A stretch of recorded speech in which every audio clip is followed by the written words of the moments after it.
There's something moving inside. Oh, there it goes.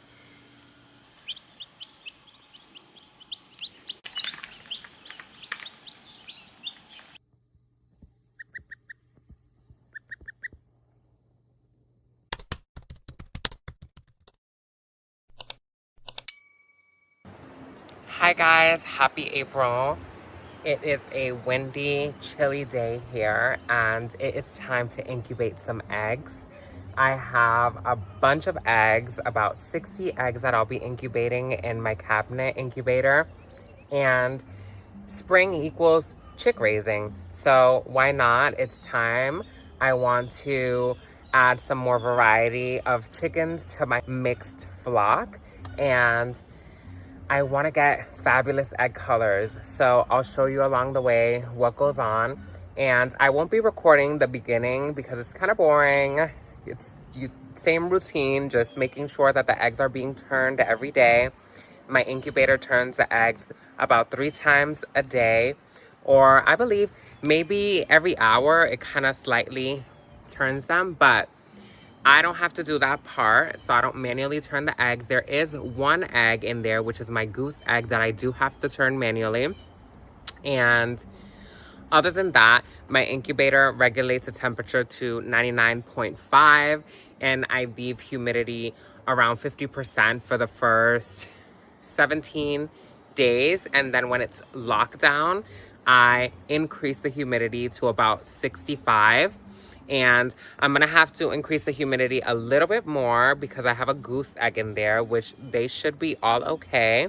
But I want to show you what goes into hatching some eggs. So stay tuned and we will skip along to day 17 around there.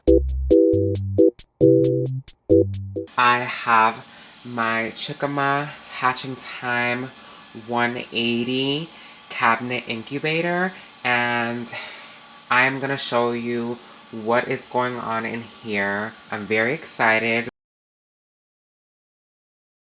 In the cabinet incubator, I have one lone goose egg that I'm trying to hatch out, and here is this schedule calendar that I got from the internet. If I can find the source, I will tag that here, but it is very interesting and it's very helpful. It tells you the days, it tells you when you should turn the eggs and what position it should be in.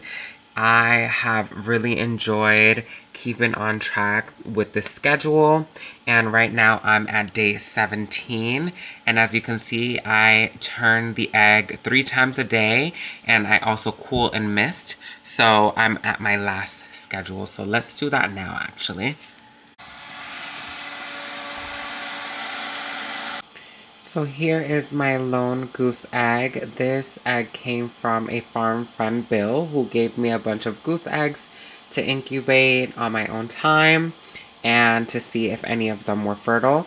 This can be a Sebastopol goose, or it can be a cross between the cotton patch goose and Sebastopol. I'm hoping that it is a pure breed. Either way, we'll see what happens. But I take this egg out and I turn it 3 times a day. And I also mist it. So here we go. Let's put her down. This also isn't safe to be next to the motherboard here, but I'm gonna do it anyways. I spray her a few times. And here's my mister. And here is a water bottle that I use to add into the humidity dome here. I also have my Nurture Right 360 here that I am adding some eggs today that consist of duck eggs and so forth. So I'm going to get this started. My temperature is at 99.5 and my humidity is at 51%. These will hatch out on a later date than the goose and the chickens, but I'll keep you tuned on this as well. I actually, since I just added the eggs today, which take 28 days to incubate, Swin Whole Pheasant eggs also take 28 days to incubate, so I want to test fertility out. This is why I also bought this incubator. So hopefully we can test that out. I'm gonna place those eggs inside of this incubator now.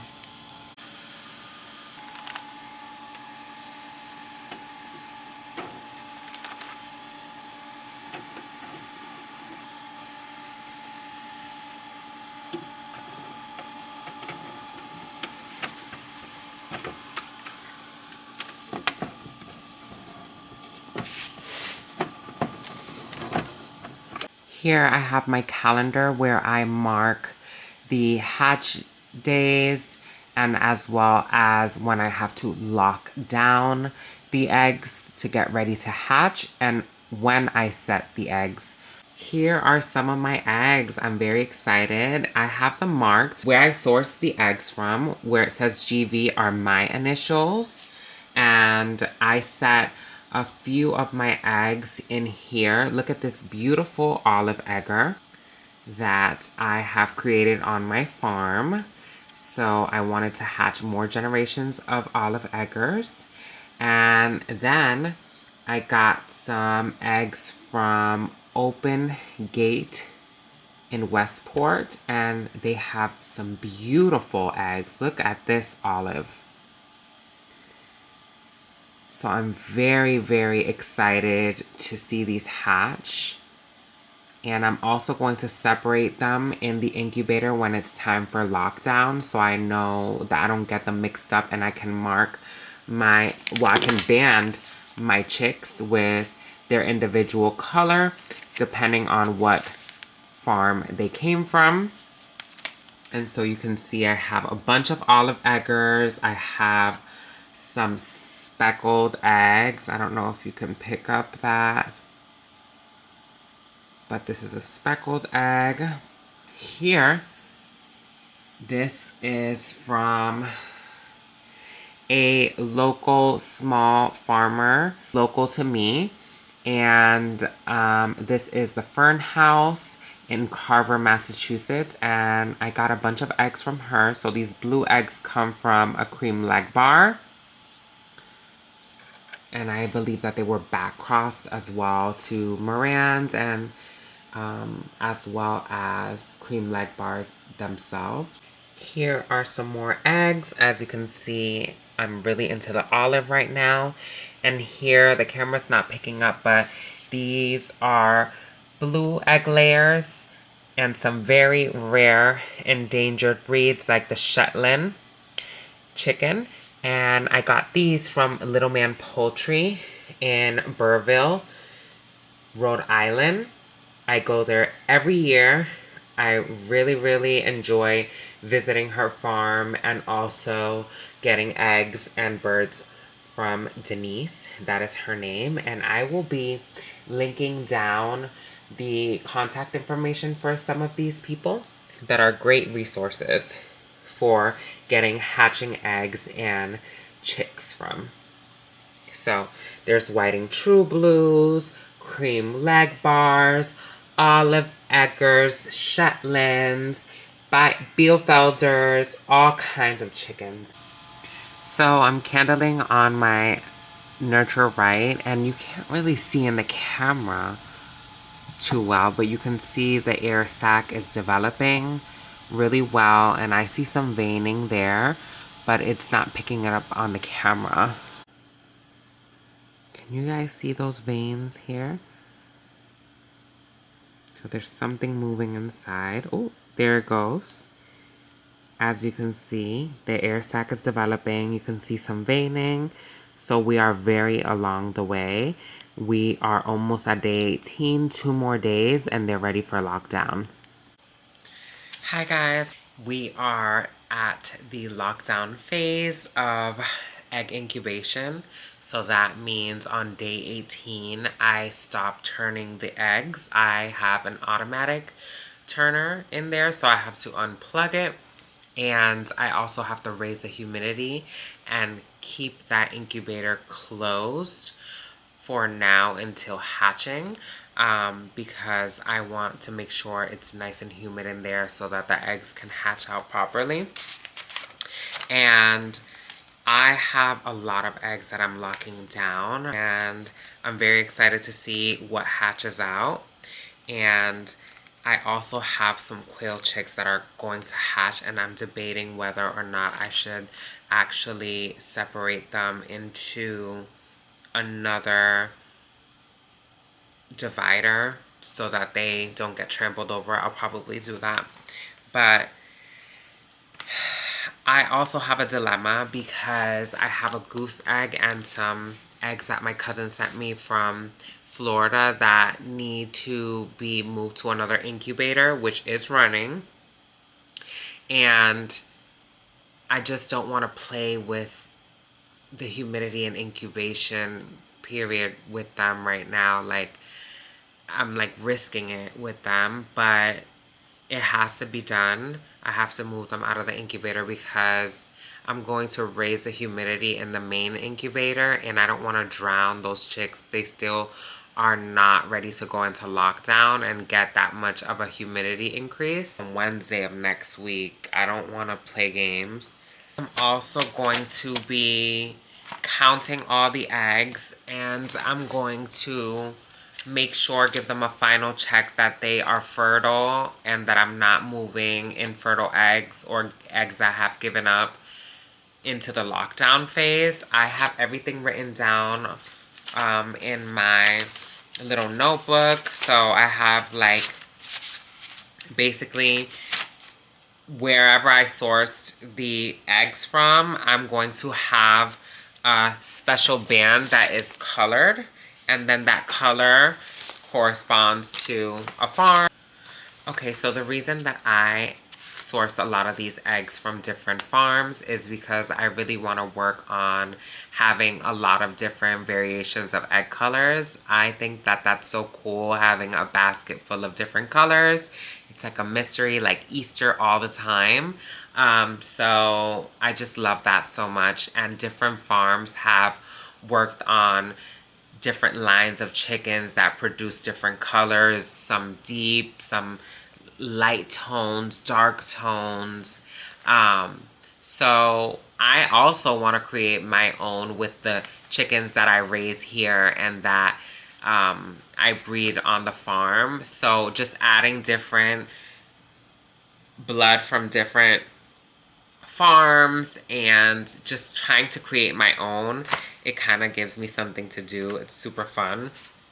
And I just love seeing colorful eggs in our egg carton. Who doesn't?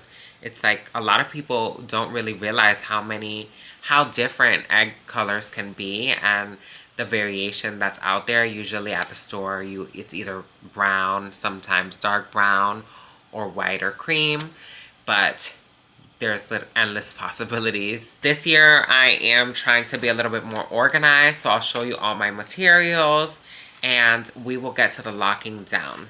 Okay, so here are my lockdown baskets. I basically take the eggs out of the egg turner, and then I put them in here, and then I don't turn them anymore. This is where I am going to be collecting the chicks from.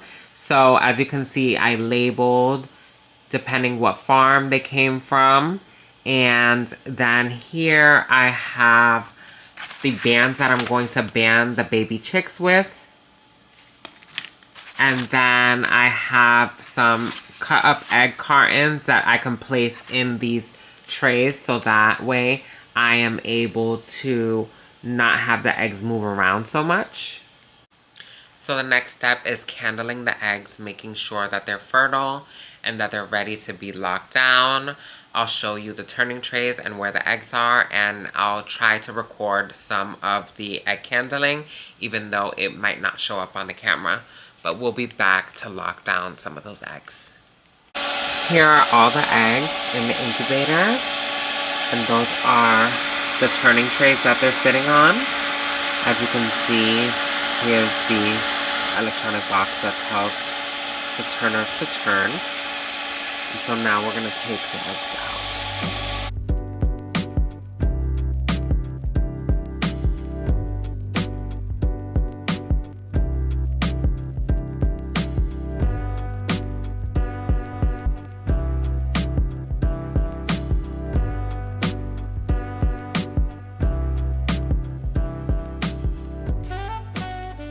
everyone is organized and now it's ready to go back in the incubator for lockdown. Okay guys, so the eggs are hatching. It is day 20 and there are a lot of peeps, if you can hear it, and they are getting ready to come out. Open the incubator tomorrow at night. I'm gonna let the chicks dry some in there, and I'm also going to let the chicks continue hatching. I don't want to mess up the humidity, but I know it's pretty crowded in there and I want to make sure everyone is okay. So I will open the incubator to grab some chicks, band them, and put them in their brooder setup. But yeah, I'm excited. I also heard a quail in there, so we'll see. It is day 21, and I have had chicks hatching for the last couple of days, and so I think it's time for me to open the incubator quickly, grab the chicks, band them, and put them into their brooder that I have here. I have a heat plate, some food, and I'm going to add their water, and then I lined it with newspaper just so for easy access to clean. But they are ready. I'm excited to see what's going on in there. Here I have my notes. So with the bands that I have here, they are associated where each flock basically comes from. And I also added how many eggs were in lockdown from each place. And here there was 55 chicken eggs in total, and there's 11 quail eggs. So after everything is done hatching, I will look back at my notes and see exactly how many hatch, what percentage, and what I have in total.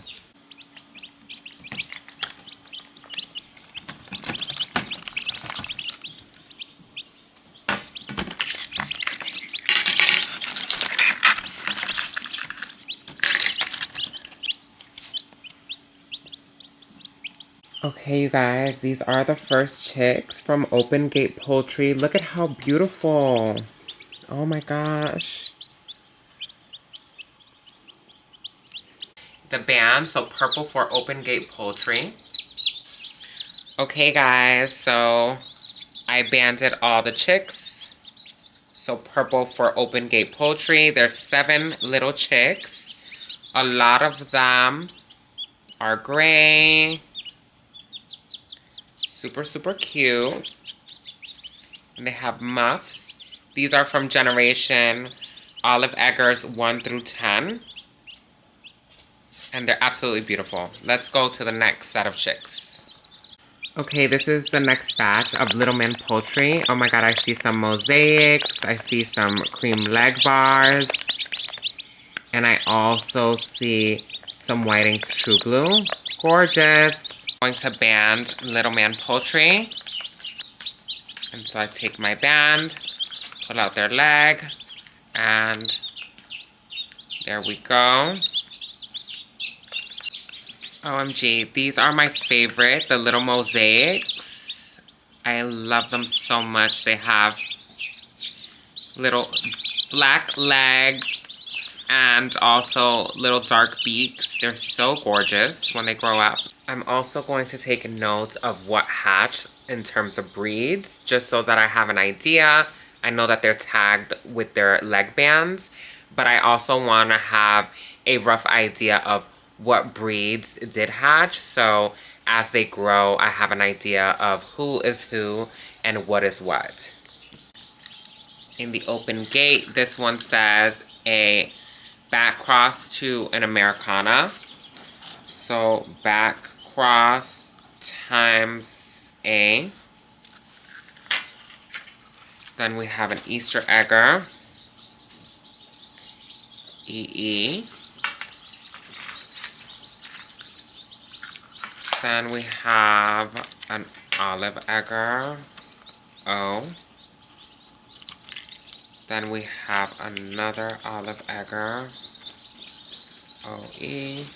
These are from Fern House and Carver. So pretty. A lot of black chicks. This is my last batch of chicks from my own mix and eggs that I incubated here from the farm. And I also have little quail that I also put with them. So freaking cute. Look at how tiny these quail are. Look at that. So I'm very excited. It's been a couple of days now, and everyone is doing well, and they're growing up. I'm gonna take a few of them out to show you guys some of the breeds. Here I have a Swedish flower, which is a gorgeous breed. Here I have an Easter egger, or an olive egger. It could be an olive egger that I hatched from my own stock. It's just a fluffy one, so cute. And here are my olive eggers from Open Gate. Look how cute this little boy or girl is. So cute. Look at the fluffy cheeks. Cream leg bar. You can see they have a little tuft at the top, and the females look like chipmunks versus the males. I'll show you the male in a second. Here is the male right here. As you can see, they are sexable by the little dot that's on his head. He's a lot lighter, a different color.